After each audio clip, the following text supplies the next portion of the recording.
Good morning. So I figure that we cover this thing called alpha beta because I want to learn about it. I understand the point of how the childbearing practices in biotech, and of course, biotech, because it's all the medical holistic system, and why they breed certain kind of children, why they infuse a certain kind of childbearing practices, why one generation learns one way, how the system reacts to generations of people, and how they get them to move and motivate them. So I think my husband figured out I was online.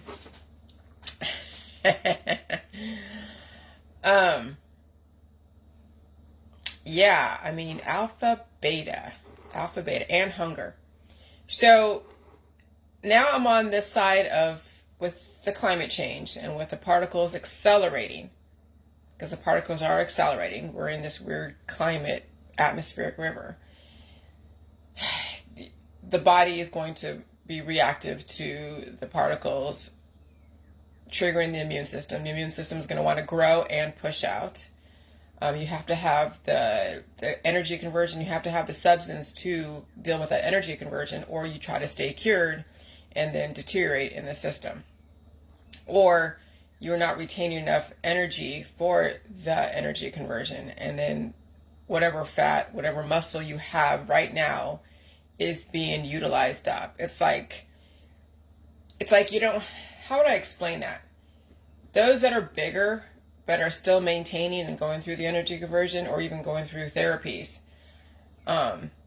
it's like not having another income source where you only have $50,000 and you still have to buy food, pay your bills, and do what you have to do, but you only have $50,000 for the rest of your life. How are you going to utilize that $50,000?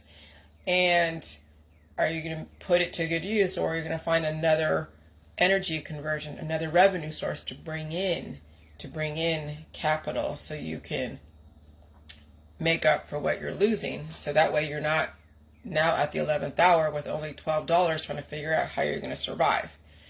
So right now, these generations that are depleting, they only have $50,000. And right now, the environment has accelerated, and the energy and the desires and all that stuff is just taking from the principle.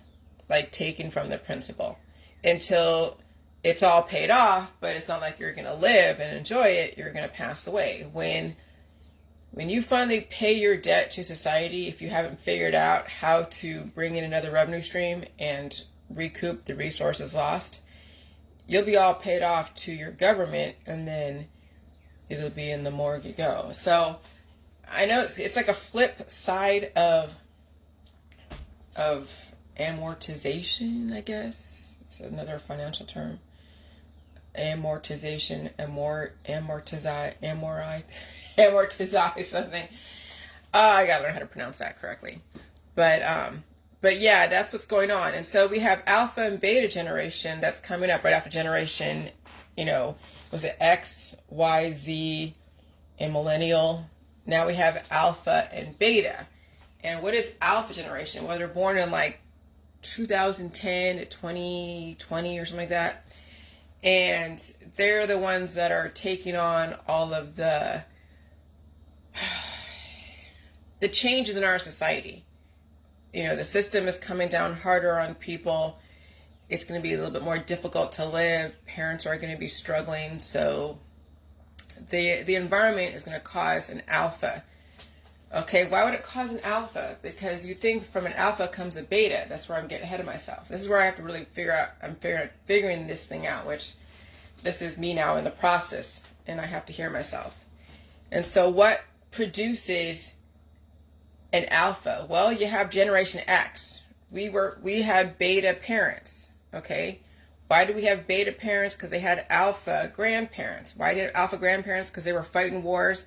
You have boomers and silent generation that are betas when you think about it, and they're devising this economy. They're the ones, they were in the 80s and the 90s, all the 2000s, And so then you have the beta kids. These beta kids are like the boomers.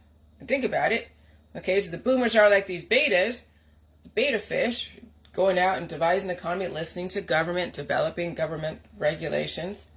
And then you have Generation X, which is then the alpha kids, because we had, while parents were out developing the infrastructure and listening to government, developing government regulations, we were on our own. We were rebelling. We didn't like all the different rules they were forcing upon us.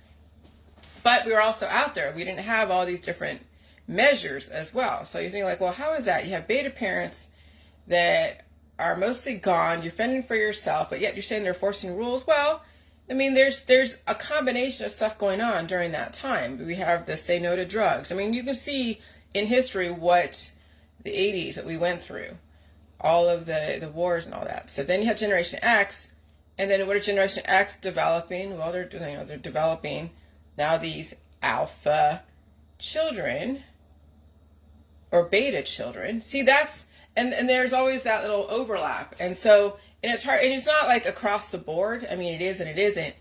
But you could see that with the Generation X or alpha, you're having these beta kids, and maybe they're like 12 and 13 and 14. And so they're going to be the ones developing the new world when you think about it. Okay, they're developing the new world. I don't even know what you call them. I guess they're called alpha kids, yeah. Because alpha beta kids. Because, my God, because if they would have just kept with alpha, beta, then you could see the pattern. But no, they call it, silent generation. They call it Generation X, boomers, and all this stuff. So then you have to work backwards. You take like, okay, now we're into this new world called alpha, beta. They've taken that term alpha, beta, and you look back on the history of why they have alpha, beta as this next new world generation. And then you see now where their pattern is coming from. And so we have the alpha right now, beta it'll be in the future, but it'll come from the alpha. And so then you work back and you see how they used people's persona, what they were raised with, and how they developed them and put them in different jobs and different things. Okay, so when you have two people, one's an alpha and one's a beta, that's like putting a predator and prey together, and one's feeding off each other. One's feeding off of the other person, or they're both kind of feeding off each other, but when they're both totally equal, then there is that like this. And so you don't want total equality in a relationship, because either it's equilibrium, it's dead, or they're constantly in fighting, because it means that both want to have power and everything, and they're not finding a way to connect. And so, yeah, I'm really like trying to really analyze now how the system was developed, and then the kind of people. And this is a hard concept because nothing's across the board, and there's so many things you have to think about, factors and lifestyle and belief system and genetics and cultures. But the Mexican culture, even the Appalachian culture, and some, old school cultures, yeah, the man is waiting to be served by the woman, okay? So there's that alpha beta type of thing. That was the 1950s, of which now the feminists don't like that. They're like, we don't want to have that, where a man is waiting for a woman to wait on him and all that stuff. But I actually play both roles. I can play intellectual and figure stuff out, and I can still take care of my husband in the traditional manner that is more accepted over here, okay? I came from, obviously, a feminist household. That still, well, actually, no, my dad cooked. So my mom did the laundry, my dad cooked, she did the kind of cleaning and stuff like that, but we helped clean. I mean, there was still division of labor based upon gender roles, but my dad cooked, so, and he liked cooking. But here, I mean, here it is very engendered. There are gender roles here. Even men my husband's age or even younger still practice that the woman is the one that makes the food and takes care of the kids, and the guy goes out and works. And so that's how they're able to have one income household like we have, because it's lower SCS. I could stay home.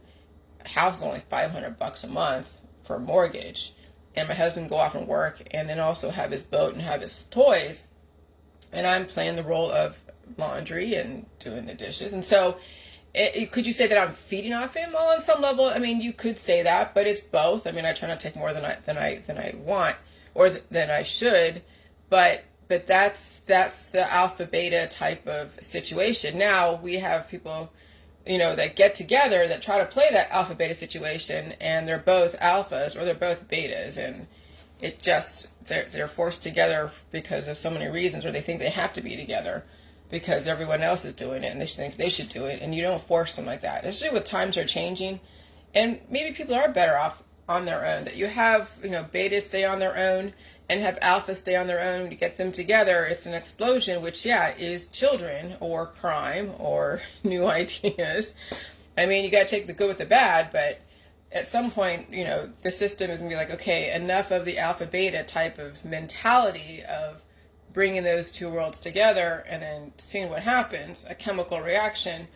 We can have chemical reactions controlled in a different manner, not so much of a wild card when you have alpha betas get together out there and there's no way to really control that situation, and then you have this offspring that you don't know what to do with. So that's something I want to verbalize as far as alpha betas, because that's predator, prey, victim, obviously predator, victim, perpetrator type of thing. That's crime. That's marriages. That's friends. Okay. You have your queen bees, and queen bee, who might be an alpha, and then you have all the betas that are surrounding the queen bee that are doing her bidding or his bidding, or king bee. And so you see the social dynamics when it comes to friends and family and marriages, and why some marriages work, why some don't. When do you become a beta? When do you become an alpha? That's the thing with a good marriage over time, is that either you check out and nobody has any issues and nobody fights, or you figure out where you need to be alpha, where you need to be beta, and take a back seat or take a front seat when it's necessary.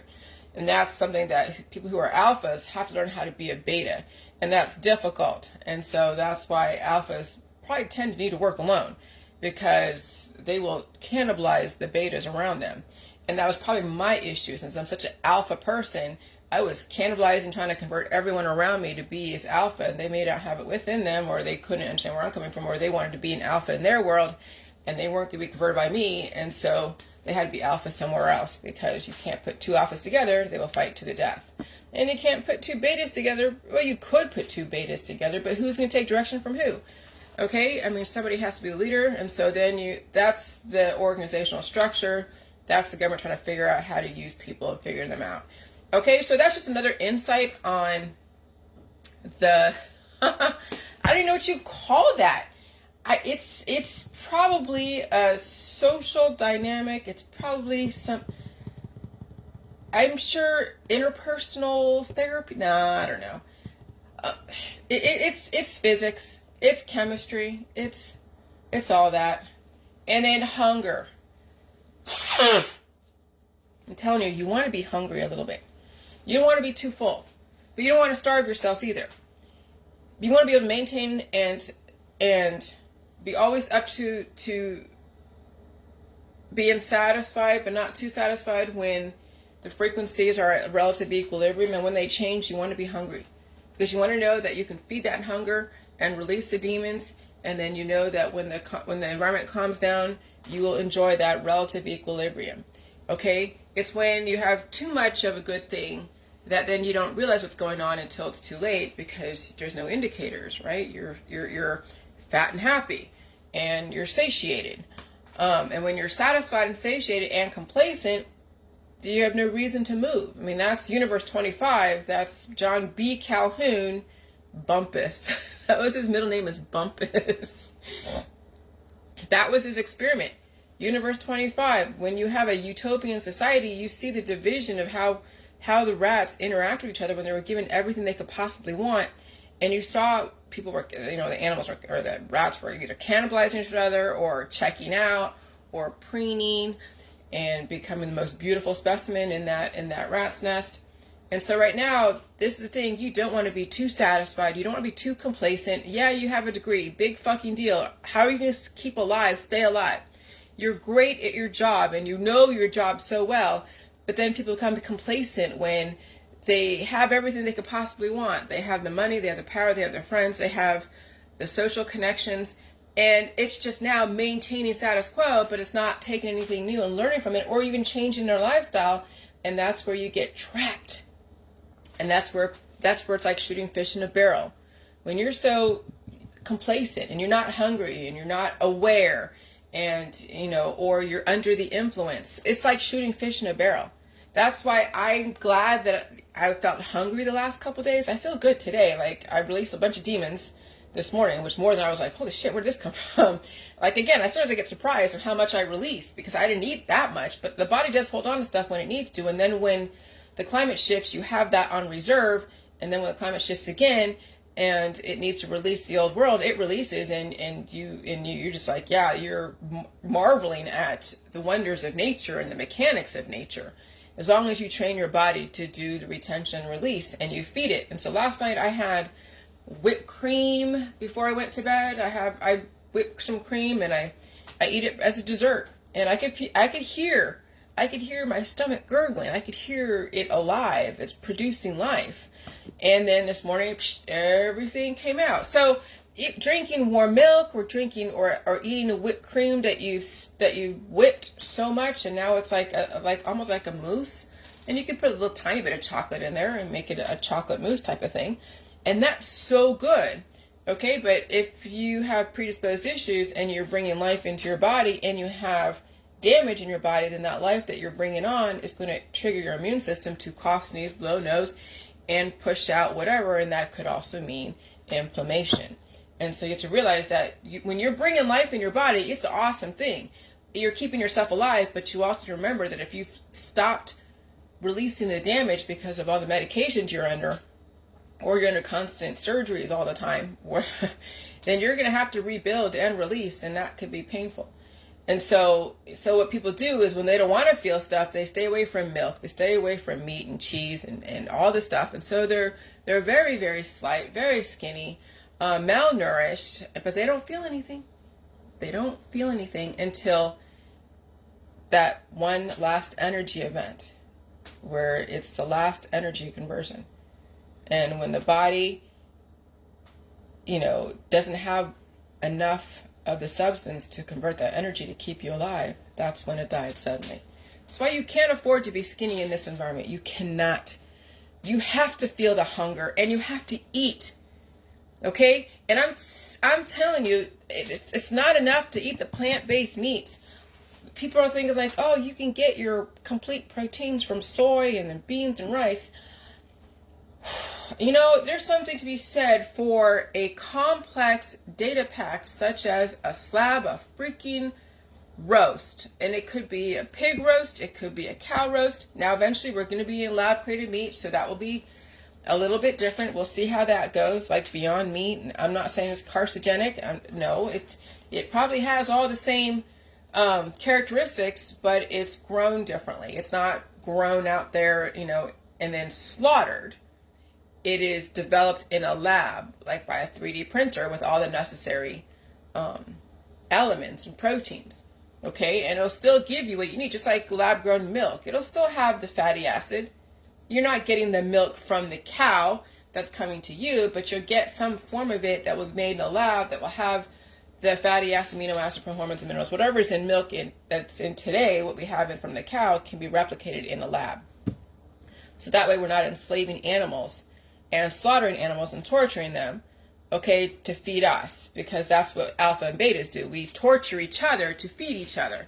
Okay, that's why we have bullies, that's why we have war, that's why we have the alpha beta type of situation. Though, marriages can be a slight less torture than someone who's bullying somebody else because they don't like what they have to say. All right, so we need to learn how to feed ourselves and not so much feed on somebody else's energy and or raise animals to slaughter them. I know that's the old way, that's great, but if we want to have a peaceful world in the future, we've got to take away the war even in eating. And so Audrey was correct that when you keep the slaughterhouses, you'll have war continuously. When we have those slaughterhouses where those animals are suffering, you will have war where people are cannibalizing each other, torturing each other. And eventually, the New World Order probably wanted you to see why you're seeing so much devastation right now, so much suffering. because they want you to see how bad it could get.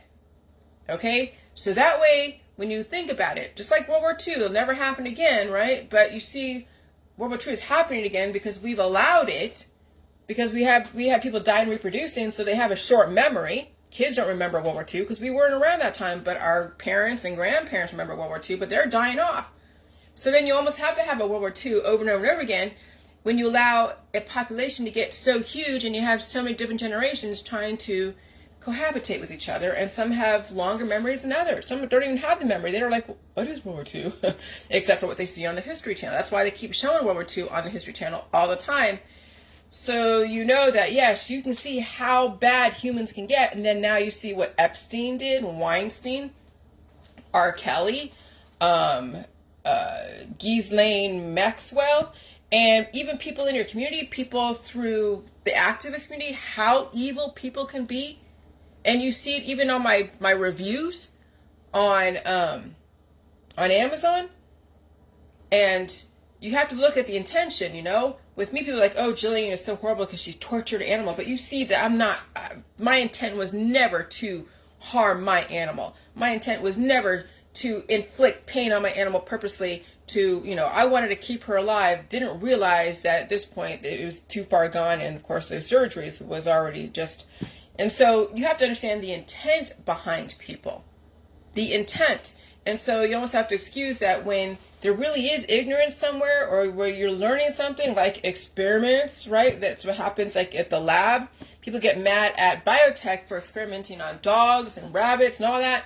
But how are you going to know unless you do the experiments in a controlled environment, or you know, try to figure out how you're going to do something differently than what your peers are doing without actually inflicting pain onto something else. And so we realize that, yeah, we need to question the veterinary system. We need to question the medical system, the surgical system, because of the fake healing afterwards, using antibiotics, using other methods. And we need to question, why is it we took the animal to the vet to begin with? What kind of genetics, what kind of backyard breeding are we, allowing to happen? And then having the humane side have to save all the animals from all the backyard breeders. Okay?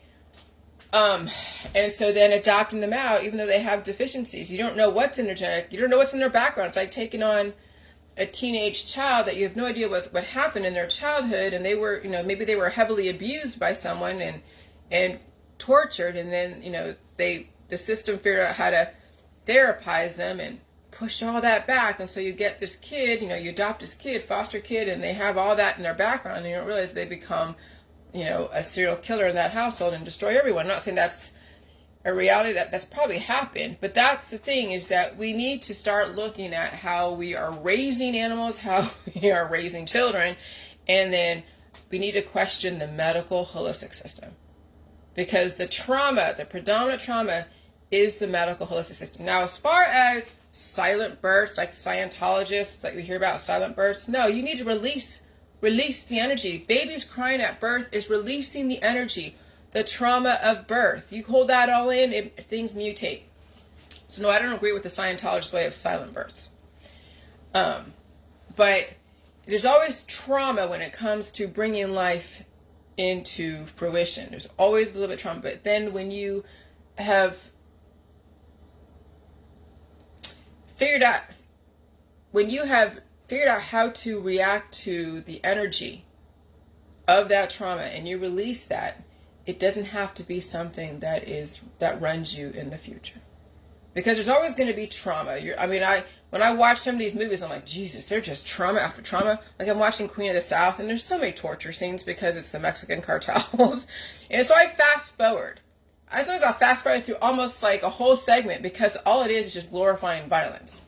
But there is another message with the Queen of the South, is that, survivor, women, of course, kicking ass, and that we're seeing what the worst humans can do to each other.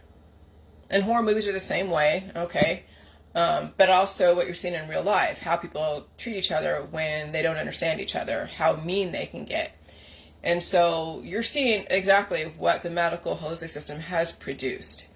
And so now it's time to represent the world that you want to live in. It means acknowledging someone for something little, like I did today with Steve Ingledew for not charging us and didn't do work that he didn't have to do, that he could have, charged us for, but he didn't, and that was honest. He could have made it quick, this much money, and because, changing brake pads for a mechanic is like nothing. It'd be a quick whatever cash that you negotiated, but you didn't have to do that. Okay, so, you be the representation of the world that you want to live in. If that means acknowledging someone for being honest, if that means that acknowledging someone or yourself for understanding something, if that means, it doesn't mean that just because you did something bad yesterday or even last week, and it doesn't mean that you can't change, you can't produce something different. Just because you were one way yesterday or even last year or even 10 years ago, doesn't mean that you can't be something different today. And so where does it start? It starts right now, acknowledging something, being thankful for something, praising something, and also saying, maybe I question this methodology and here's why. Here is the reason why. Okay? And articulate, respectful, peaceful, not too emotional, not so reactive, and actually want to learn about something, not just take 2-second sound bites or one little meme, and that meme can mean so many different things to so many different people, and you're not really explaining it. I mean, it's good when you're putting something out there, whatever it is, and you have something in your head of why you put it out there, but you don't explain it, then people are going to make their own assumptions. So maybe learn how to communicate what you mean to people. Communicate what your intention is. That's how you develop verbal skills and writing skills. That's how you develop clear communication. What do they call it? Precision of language in The Giver. When you hear, what's her face? I forget her name. She's Cruise. Tom Cruise's ex-wife. Suri Cruise's mom. And I forget her name. But anyway, she's like, her part in that movie was the wife, and when the kid was saying, he learned about love from The Giver because he's a receiver, right? She's like, whatever his name is, precision of Penelope, thank you. She's like, precision of language. And I'm just like, is that her name, Penelope? Okay. I don't know. And she goes, precision of language. And that's true. We need to be precise in our language. Precise.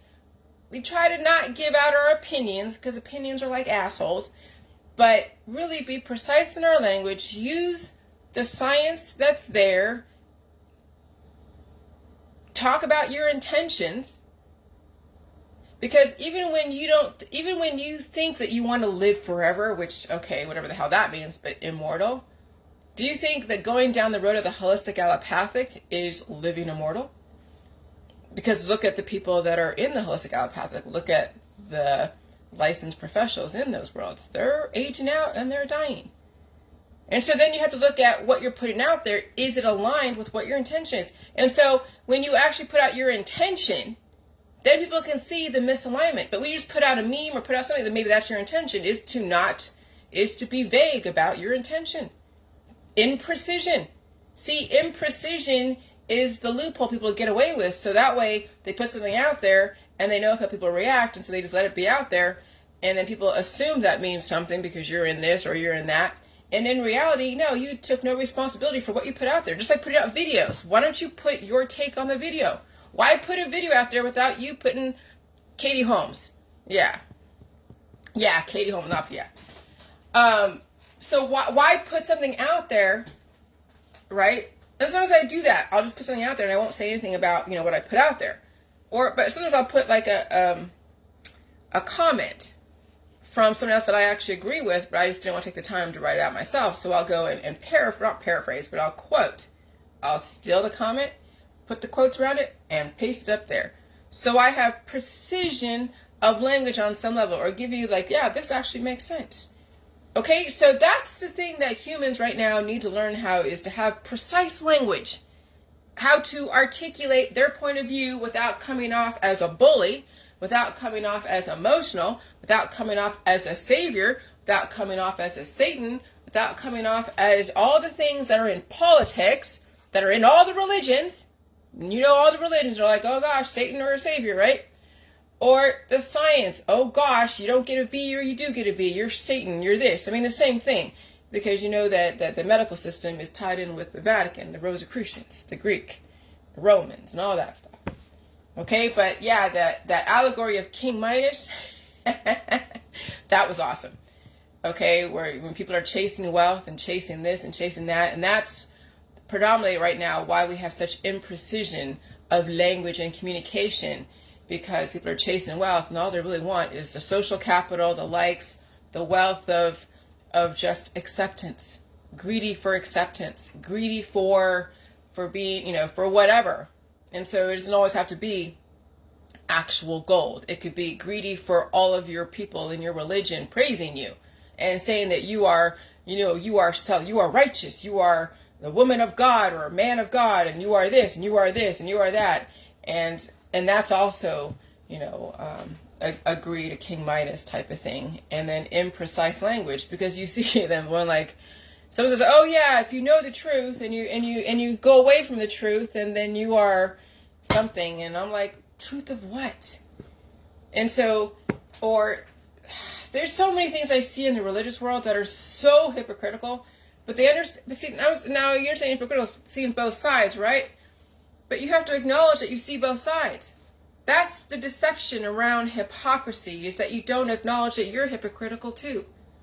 I don't mind being hypocritical. I could be hypocritical all day long, because I can acknowledge that, yes, I see this side. I can be accusatory. I've done it. I'm going to try to stop it, right? I'm really looking at how I am communicating stuff. But I understand both sides. I understand the emotions behind things, and I also understand the intellectual stuff behind stuff. And I also know my boundaries.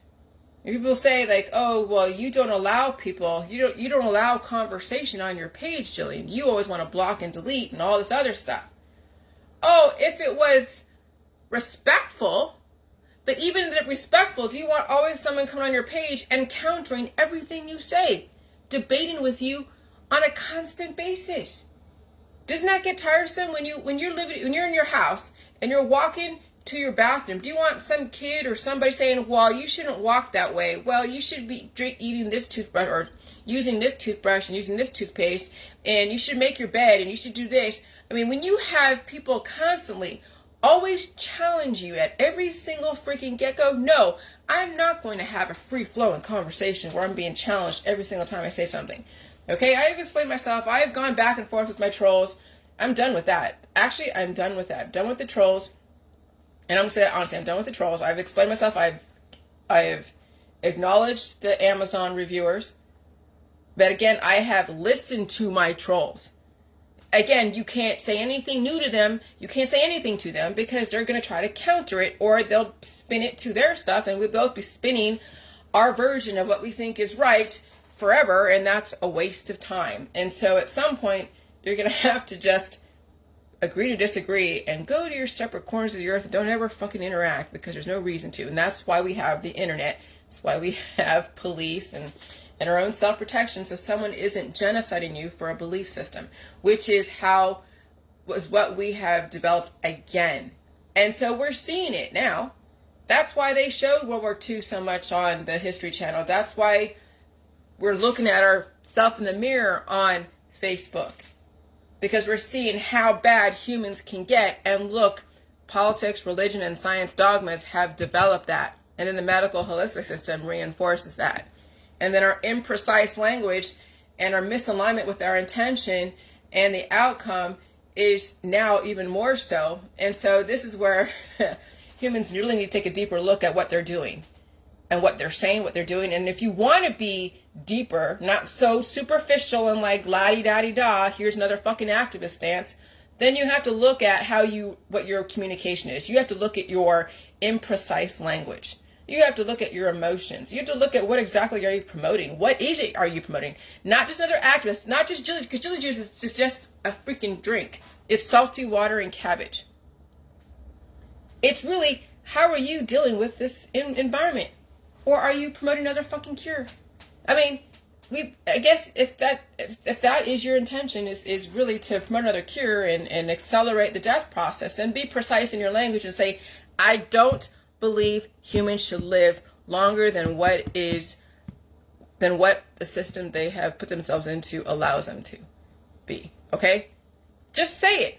But don't pretend that you're in the J world and you understand longevity and potential immortality. If you understand the fluctuations, all that stuff, don't pretend. Just say that, no, I mean, I like following Jillian because she's entertaining, but I really don't believe what she says. And here's why, because here it is, the medical and the holistic system. Okay? But I don't get that. All I get is, yeah, I understand what you're saying, Jillian, but here, I'm going to go promote all this other shit up here. That's what I don't like, is the imprecision of language, imprecision of intention, and I'm not even saying hypocrisy, because hypocrisy is actually a really good thing. It's imprecise intentions. And then that also shadows deception. I always get those two mixed up. Oh, yeah. Penelope, yeah. Yeah, because they are the same, yeah. Because they both, yeah, I know what you're talking about. Penelope Cruz and Katie Holmes, yeah. I knew it wasn't Penelope, but I was like, I know it doesn't sound right, but anyways, okay. So that's the thing. That's what I'm advocating, is precision of language, acknowledging people, even the littlest things in your world, because you want people to see that you acknowledge, that you appreciate honesty, and in turn, maybe you'll be honest yourself. Because if you appreciate someone else's honesty, maybe you'll be apt to be honest yourself. Honest to yourself, honest to other people, and then put down boundaries and figure out what your intention is in this world. But you have to acknowledge yourself, you have to acknowledge other people to do that. And if it's just, okay, here's a meme, here's an activist stance, I'm an anti-government, oh, here's a holistic freaking remedy, or here's a little element that you can use, or here's a supplement, then you're deceiving yourself. And so that's why I get triggered sometimes. Because the imprecision. I have followers all over the place, but let me tell you, most of them don't even believe in the J world. Most of them. Very few understand where I'm coming from. Very few. Very few. And you can see their Facebook and you'll see. They like what I have to say. They understand certain aspects of where I'm coming from. But they are the temporary people. Okay? So, precision of language. Thanks, The Giver. Thanks, Katie Holmes. Thanks, Audrey. All right, bye.